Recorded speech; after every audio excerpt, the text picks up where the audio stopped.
اعوذ باللہ السمیع العلیم من الشیطان الرجیم بسم اللہ الرحمن الرحیم الحمد للہ وکفی والسلام علی عبادہ الذین اصطفی اما بعد بسم اللہ الرحمن الرحیم۔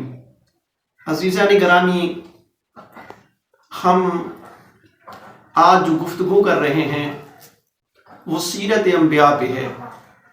آج ہم سب سے پہلے ذکر کریں گے حضرت آدم علیہ السلام کی یہ زندگی کا، کہ ابو البشر حضرت آدم علیہ السلام کو اللہ نے کن کے ذریعے پیدا کیا، اور حضرت حوا سلام اللہ علیہ کو بھی اللہ نے کن فایکون کے ذریعے پیدا کیا۔ جناب حضرت آدم علیہ السلام سرزمین سرادیب پہ پیدا ہوئے، اور جناب اما حوا سلام اللہ علیہ وہ جدہ میں پیدا ہوئی۔ یہ اتنی دوری تھی کہ حضرت آدم علیہ السلام پریشان تھے، روتے تھے، گریہ کرتے تھے۔ اللہ نے حضرت آدم علیہ السلام کو اما حوا سلام اللہ علیہ سے ملایا۔ محمود نامی فرشتے نے ان کا عقد پڑھا، اور عقد کا جو حق مہر تھا محمد و آل محمد پہ درود رکھا گیا۔ اب اللہ نے دونوں کو، میاں اور بیوی کو، جنت میں رکھا۔ اب ہمارے ہاں یہ بھی باعث ہوتی ہے کہ وہ جنت کون سی تھی۔ بعض لوگ یہ کہتے ہیں کہ دنیا میں کوئی باغ تھا جہاں رکھا گیا، مگر فقہ جعفریہ کا عقیدہ یہ ہے کہ حضرت حوا سلام اللہ علیہ کو اور حضرت آدم علیہ السلام کو جنت میں رکھا گیا، جو جنت اللہ نے آسمان پہ بنائی ہے، جس جنت کو جنت فردوس کہا جاتا ہے، جس جنت کو جنت حقیقی کہا جاتا ہے۔ بعض لوگ یہ بھی سوال کرتے ہیں کہ اگر وہ جنت میں گئے تھے تو اللہ نے ان کو نکالا کیوں تھا؟ جنت میں جو جاتا ہے وہ تو نکلتا ہی نہیں ہے۔ میں کہتا ہوں رسول اکرم صلی اللہ علیہ وآلہ وسلم نے جب معراج کا سفر کیا تھا تو سرکار بھی جنت میں جائے تھے، سرکار پھر کیوں نکلے تھے؟ وہ جنت جو اللہ نے ہمیشہ کے لیے بنائی ہے، وہ جنت اعمال کے بعد ملتی ہے۔ اللہ نے اعمال کے حوالے سے حضرت آدم علیہ السلام کو جنت میں نہیں بھیجا تھا۔ اور ابھی یہ بھی باعث ہوتی ہے کہ آیا جنت اور جہنم کی تخلیق ہو چکی ہے یا نہیں۔ فقہ جعفریہ کا یہ عقیدہ ہے کہ جہنم بھی بن چکی ہے، جنت بھی بن چکی ہے۔ اور جب آدمی قبر میں جاتا ہے، اور رسول نے فرمایا ہے کہ یہ جو قبر ہے یا تو جنت کے باغوں میں سے ایک باغ ہے یا جہنم کے گڑھوں میں سے ایک گڑھا ہے، تو یہ جنت یا جہنم کی برانچ کھلتی ہے قبر میں۔ حقیقی جنت اور جہنم جو ہے جو پیدا ہو چکی ہیں۔ اب اللہ نے جب دونوں کو رکھا جنت میں تو فرمایا وَلَا تَقْرَبَا هَٰذِهِ الشَّجَرَةَ فَتَكُونَ مِنَ الظَّالِمِينَ، جنت میں سے جہاں جی چاہے کھاؤ پیو، مگر ایک شجر ہے، اس شجر کے قریب نہ جانا۔ پس حضرت آدم علیہ السلام اور اما حوا سے ترک اولا صادر ہوا، شجر کا پھل کھا لیا، اللہ نے فوراً جنت سے نکال دیا۔ یہ بھی سوال ہوتا ہے کہ یہ شجر کون سا تھا؟ یہ شجر ایسا شجر تھا کہ جس پر ایک وقت میں بہت سے جو تھے فروٹ لگتے تھے، سیب بھی، کیلے بھی، مالٹے بھی۔ تو اللہ نے منع کیا، جناب آدم علیہ السلام سے ترک اولا صادر ہوا۔ اور یہ گناہ بھی نہیں تھا، کیونکہ شریعت میں ایک ہوتا ہے واجب، اگر واجب کو آپ نہیں کرتے تو گناہ ہوتا ہے، ایک مستحب ہوتا ہے، اگر آپ اس کو نہ کریں تو گناہ نہیں ہوتا، یہ مستحب امر تھا۔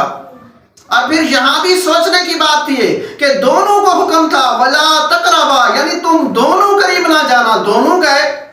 اللہ نے قرآن میں حضرت آدم علیہ السلام کی مذمت تو کی، جناب حوا کی کیوں نہیں کی؟ اس سے معلوم ہوتا ہے کہ یہ جو شجرہ ممنوعہ تھا، اس کا پھل کھانا حرام نہیں تھا، ورنہ دونوں کو اللہ عطاب کرتا۔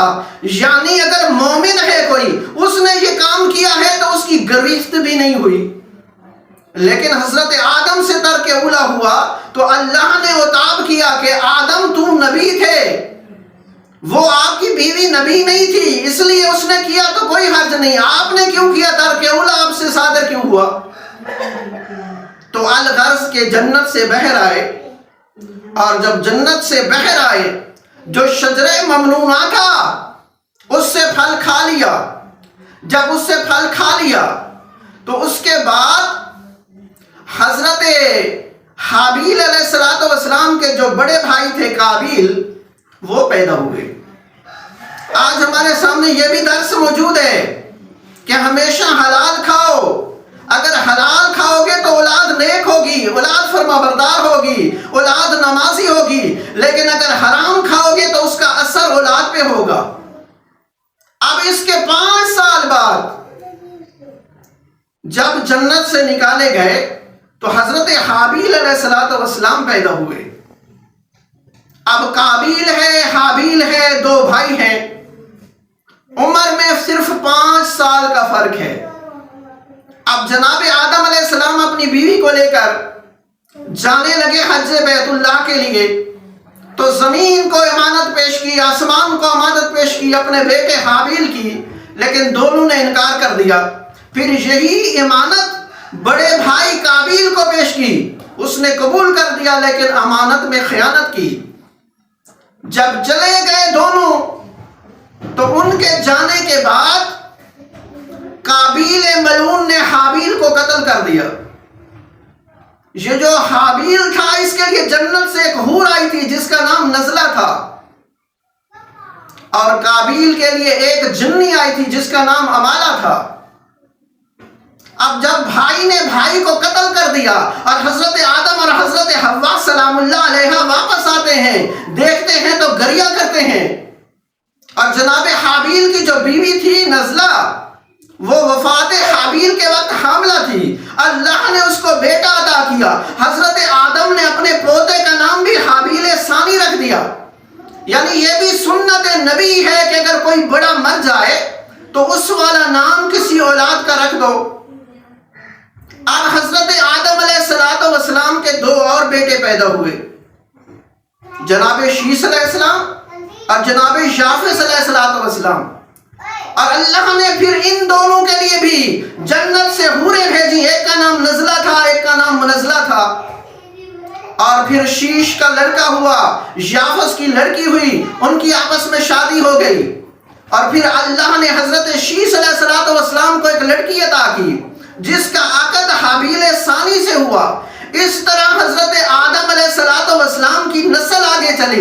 یہ جو لوگ کہتے ہیں کہ بہن اور بھائیوں میں شادی ہوتی تھی آدم کی اولاد میں، یہ عقیدہ مذہب اہل بیت کے نزدیک بدتر ہے، یہ عقیدہ رکھنا کفر ہے، اس لیے کہ اس طرح تو حیوان بھی اپنی نسل نہیں بڑھاتے۔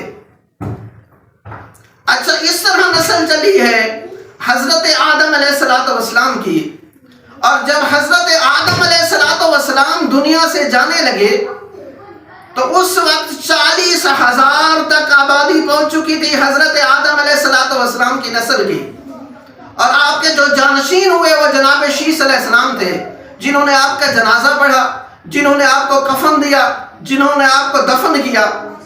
اب حضرت آدم علیہ السلام کو مکہ میں دفن کیا گیا، جناب حوا کو بھی وہاں دفن کیا گیا، لیکن جب طوفان نوح آیا تو حضرت نوح علیہ السلام نے ان کے جسد اطہر کو اٹھایا اور جا کے نجف اشرف میں لے گئے۔